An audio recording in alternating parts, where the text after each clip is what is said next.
Bonjour à tous et bienvenue sur boursicoté.com pour cette nouvelle analyse technique Forex et matières premières. Et donc après cette approchée ici de la zone des 1.1530, et bien c'est finalement sur ce support qu'a rebondi ici la paire de devises euro-dollar, revenant ici au contact de ces moyennes mobiles. Donc on est toujours ici dans une impulsion baissière avec cette zone des 1.1645 qui, après avoir été support, bien se transformer en résistance, mais on ne parvient pas pour l'instant à franchir de nouveaux points bas pour valider la poursuite de ce mouvement baissier. Donc deux choses l'une, soit les cours remontent ici et franchissent la zone de 1.1645, ce qui nous donnera une structure en double bottom ici qui nous donnerait un objectif de retour ici sur la zone des 1.1733, soit on valide une cassure ici de la zone des 1.1530, auquel cas eh bien, nous avons un signal de poursuite qui entraînera ici la paire de devises euro-dollar sur des niveaux qui pourraient par exemple atteindre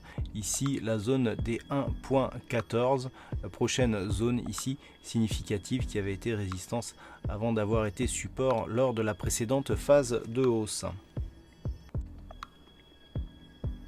Et puis sur l'or, nous étions toujours ici sur une dynamique de sortie de cette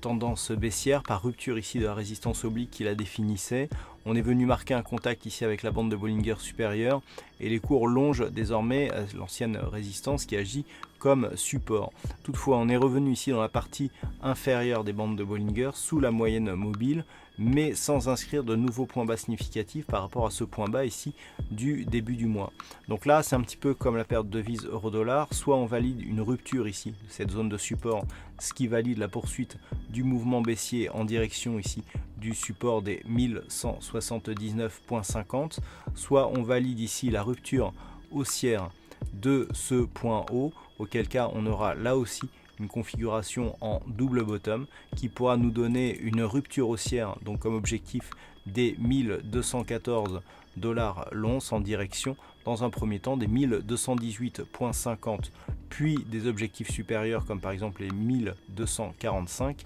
$ l'once. Et enfin sur le WTI, nous sommes toujours ici suite à cette impulsion haussière dans une phase de retracement qui dans un premier temps cassé le retracement des 23 et des 38,2% de Fibonacci pour venir tester ici la zone 50,61,8.